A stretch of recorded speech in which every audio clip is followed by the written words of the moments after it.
दिन बचे हैं मनुष्य जीवन के। ये प्राय प्रश्न बना रहता है, मुझसे पाप हो गए, क्या क्षमा कर देंगे भगवान? तो ध्यान से सुनिए। मनुष्य जीवन में अभी जो आपके दिन बचे हैं, यदि उन दिनों का ज्ञान पूर्वक सदुपयोग करें, अर्थात नाम जप करते हुए पूर्व में जो पाप किए पुनः ना होने पावे, तो मैं तुम्हें वचन देता हूं कि तुम्हारे सारे पाप मेरे प्रभु क्षमा कर देंगे। तुम्हें कोई भी पाप का दंड नहीं भोगना पड़ेगा।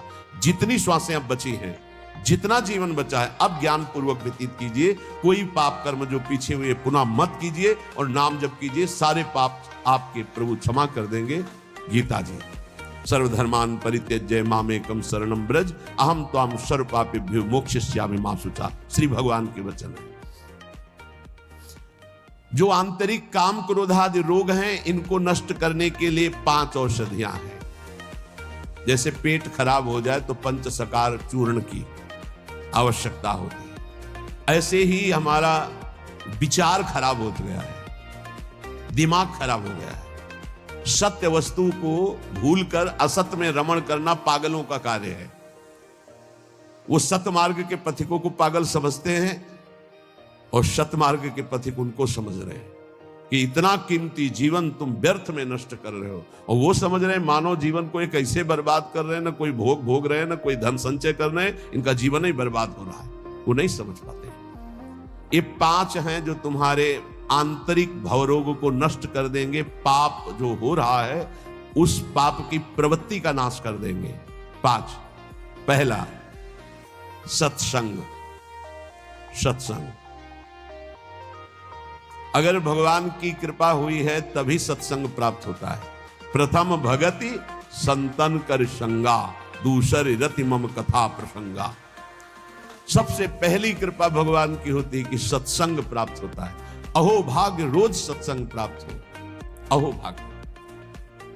जिस दिन होता कि आज पूज्य श्री मथुरादास जी कथा करने नहीं आएंगे, उनका स्वास्थ्य खराब है, या आज उनकी निर्जला एकादशी है, उस दिन ऐसा लगता है जैसे वज्रपात हो गया हो कि आज महापुरुषों के चरित्र सुनने को नहीं मिलेंगे। जो महापुरुषों से सत्संग प्राप्त, वो फिर और जैसे रबड़ी पाने के बाद गुड़ का सीरा चाटने की इच्छा नहीं होगी। यद्यपि वो भी मीठा होता है, वो भी पवित्र गन्ने के रस से बनता है, पर नहीं, जो रसमलाई पा चुके हैं ना, उनको फिर गुड़ का स्वाद नहीं आएगा। ऐसे ही जो सच्चिदानंद में डूबे हुए महापुरुषों के वचनों को श्रवणेंद्रिय से पान कर लिए ना, फिर वो केवल शाब्दिक प्रवचन में उसका श्रवणेंद्रिय स्वाद नहीं ले पाएगी। उसको चाहिए अनुभवी, क्योंकि उतने गरु वचन सुन लिए तो अब फिर और नहीं। अगर भगवत प्राप्त महापुरुष का सत्संग सुन लिया तो इन कानों की इतनी गरु स्थिति हो जाएगी कि वो हल्का शब्द सुन ही नहीं सकते। वो खुद अपने आप उनको लगने बंद करो यार। वो कान इतने बड़े व्यसनी हो चुके हैं भगवदानंद के कि बिना भगवदानंद प्राप्त हुए महापुरुष के वचन उसे अच्छे ही नहीं लगेंगे। जब द्रवय दीन दयालु राग हो तो साधु संगति पाइए। पहला है आंतरिक रोगों के नाश करने का उपाय सत्संग। जिसे सत्संग मिल गया, बड़ी भारी विजय प्राप्त करने का अवसर मिल गया। रोज सत्संग में असत विकारों के प्रति हे भाव और भगवान की प्राप्ति के लिए उत्साह पैदा होता है, रोज जो सत्संग सुनते हैं। दूसरा, पहला सत्संग, दूसरा स्वाध्याय।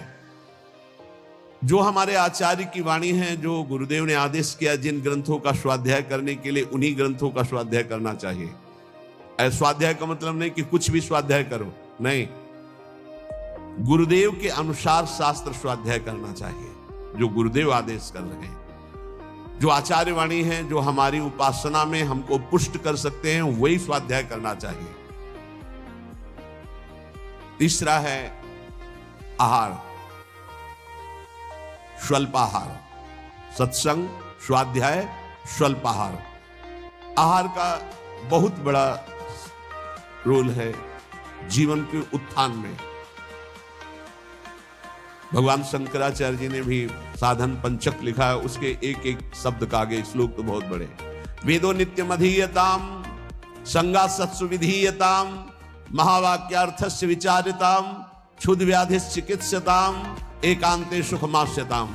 5 बातें, इन्हीं का विस्तार वर्णन किया है। वेदो नित्य मधीयताम, नित्य शास्त्रों का स्वाध्याय होना चाहिए। संगा सत्सु विधीयताम, भगवत प्राप्त महापुरुषों का संग होना चाहिए।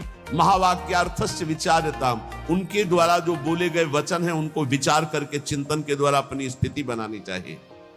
चौथा अपने आप कहा, जो इसमें तीसरे में स्वल्पाहार है, उसमें कहा क्षुध व्याधि चिकित्सताम, क्षुधा रूपी व्याधि की चिकित्सा करे। भिक्षान्नम औषधम, जैसे व्याधि की औषधि के द्वारा, तो क्षुधा रूपी व्याधि की भिक्षान्न के द्वारा विरक्त और धर्म के द्वारा कमाए हुए अन्न से ग्रस्त, वो भी स्वल्पाहारम, भूख से कम। बहुत बड़ा इसमें योग है, आप अच्छे से समझ लीजिए। आप समझते हैं अधिक पाने से आप बलवान होंगे, बिल्कुल भूल है आपकी, ये भूल बहुत बड़ी है। अल्पाहार करने से जीवनी शक्ति बहुत प्रबल होती है। जितना आप भजन में उन्मत्त होने वाले महापुरुषों को देखेंगे, वो अल्पाहार करने वाले होंगे। अधिक आहार करने में प्रमाद स्थिति बढ़ती, तमोगुण बढ़ता है। ये रहस्य जान लीजिए। अल्पाहार करोगे आप में बहुत तेज बना रहेगा, आप में जीवनी शक्ति। जो अधिक पा लेते पूरी शक्ति पचाने में लगती, तो भजन आदि में नहीं, प्रमाद स्थिति रहती है। इसमें लिखा है रात्रि के चौथे प्रहर में भागवती क्रियाओं का अनुष्ठान करना चाहिए। ध्यान है, नाम जप है, तो अपने यहां तो ऐसी बढ़िया दिनचर्या है कि आपको अनुष्ठान करने की जरूरत नहीं, सम्मिलित होने की जरूरत है। जो प्रातःकालीन बेला पर जग करके भागवती का अनुष्ठान करता है, वो आंतरिक विकारों पर विजय प्राप्त कर लेता है। स्वप्न दोष 4 बजे सोने वाले को ही बहुत जोर के होते हैं।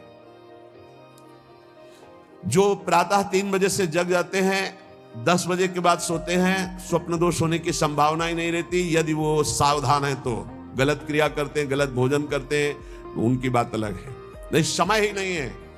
प्रायः 3, 4, 5, 6 इसमें स्वप्न दोष होता है प्रातःकालीन बेला पर। और जो गंदे आचरण करते हैं उनकी तो कोई चर्चा ही नहीं है। 5वां, जो कुछ साधन भजन करे, एकांत चिंतन आंतरिक, उसका चिंतन पूर्वक करे, एकाग्रता पूर्वक करे, सारी शक्ति लगा करके, बटोर करके। नाम जप करे तो नाम में, मंत्र जप कर रहे तो मंत्र में, सत्संग सुन रहे तो सत्संग के वाक्यों में। ये 5 हैं जिनके द्वारा हम आंतरिक विकारों पर विजय प्राप्त कर लेते हैं।